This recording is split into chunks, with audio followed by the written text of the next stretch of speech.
this man should not be able to live comfortably on this earth. That is no way possible. He definitely needs to pay the price for what he's done. Ma'am, perhaps tell us just the story of your father, how he came to be in Syria, and what you believe to have happened to him. Sure. I'll start from the very beginning.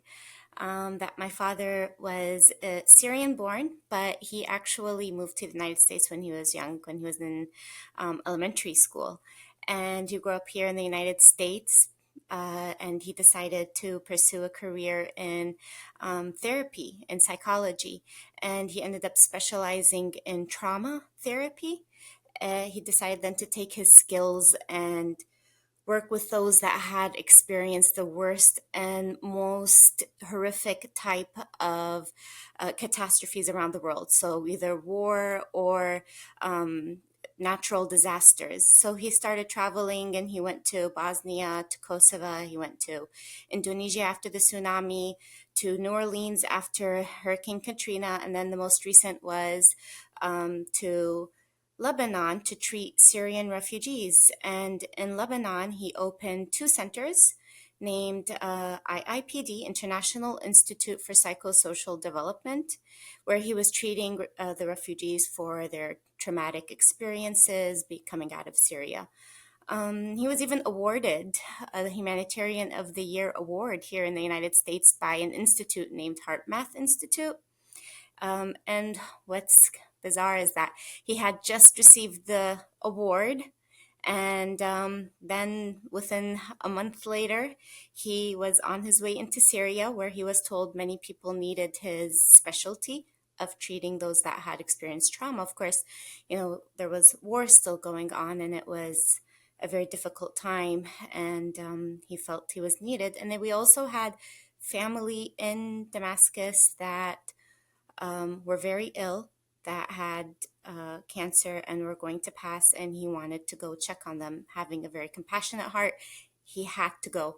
So he arrived into Damascus on February 14. He went in through Lebanon, through the border, without any problems, legally, no issues at all. He arrived into Damascus, slept the night at a family member's house in Mezzeh, Damascus, and the next morning he was out on his very first trip in Damascus, where he was stopped at a temporary checkpoint and taken from there. And really, we have no concrete evidence or proof or real story to actually what happened and to why they decided to kidnap him at that time.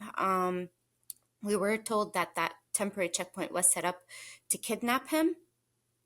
And there's also been that they know that he's American, so they were using him as a leverage or a way to negotiate. We've heard so many different stories that it's been hard to wrap our hands around the correct version of why they decided to take him. This was in February 15 of 2017, so it's been nearly 8 years now. Do you think he was taken because they thought he was an American spy, or I mean, you say you don't know, but is that one of the theories? An American spy, I highly doubt. I think that's what they charge people when they don't have anything else to say. So I think it's pretty clear he wasn't an American spy. It could be just because of his work that he's helping refugees. That is not a crime, but to them, who knows how they think. It's bizarre and it's crazy. So really, there is no real indication because he was never charged with a crime. They never even acknowledged having him. Had it been not for the US government interfering and stepping in when we went public back in 2019, the US government picked up his case, and the Hostage Recovery Fusion Cell then took hold of his case, and they were very helpful in informing us, yes, indeed, the Syrian government had detained him. There was no crime, no charges. And really, he had just disappeared into the prisons. We couldn't find him. We heard so many different stories. Some told us he was in Slaydnaya, in the isolated unit, uh, by himself, where he was hard to get a hold of. Others said, no, he's with Austin Tice in a basement, locked away where nobody can get to them because they're being used as leverages. In the year 2020, Kash Patel and the Special Presidential Envoy for Hostage Affairs, Roger Carstens, both made a trip into Damascus, Syria. It was the first trip within 10 years for the American government to enter Damascus. And they met with the regime to try to find out information about Austin Tice and my father at that time, where we walked away with no information at all again. They refused to say anything.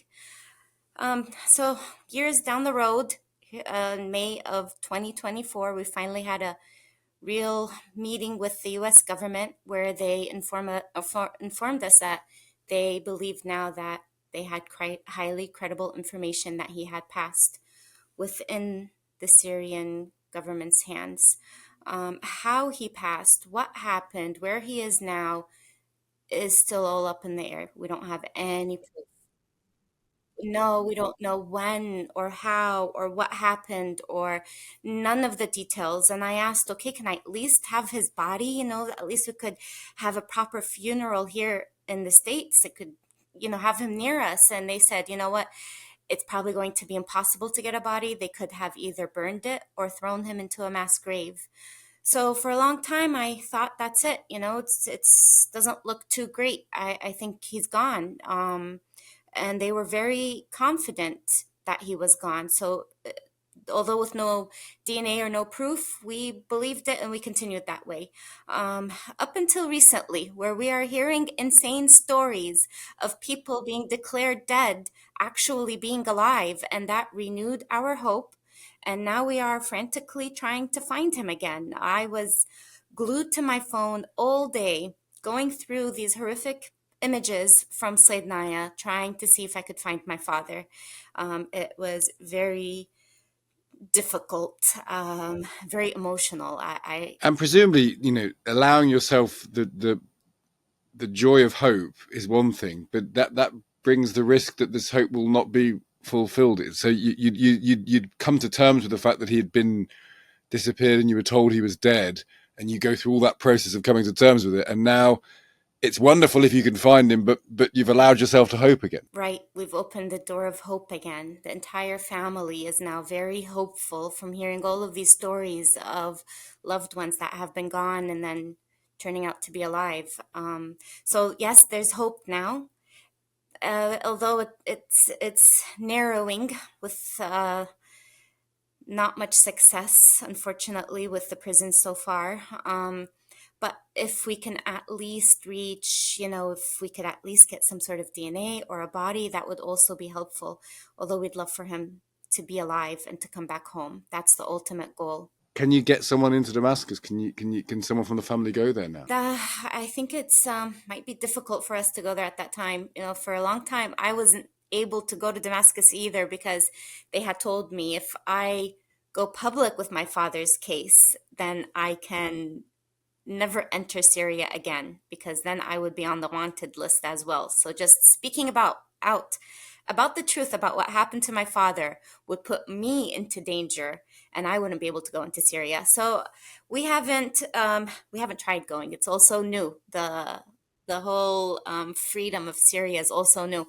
But we do have some folks that have been very passionate about trying to find him. And thank God for them because they are the ones that are now on the ground at Saidnaya from day one trying to see if they can find him. So we do have somebody there that's working on it. And what do you make of Assad? What are you able to say about Assad? He's left. He's in Russia, claiming asylum. His regime's being dismantled. His wealth is being revealed. The whole world knew what a despicable tyrant he was. What do you make of him? Well, we actually had sued Bashar.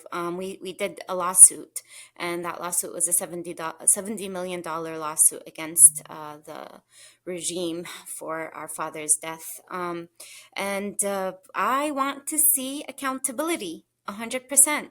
I don't think he should be living in Russia or in exile, he needs to be accounted for, and there needs to be major accountability for all of these hundreds and thousands of deaths that he's committed, as well as causing the millions of refugees to escape the country. It's just chaos. And the more we're seeing from all these prisons and the situation inside of Syria, the more I feel that this man should not be able to live comfortably on this earth. That is no way possible. He definitely needs to pay the price for what he's done.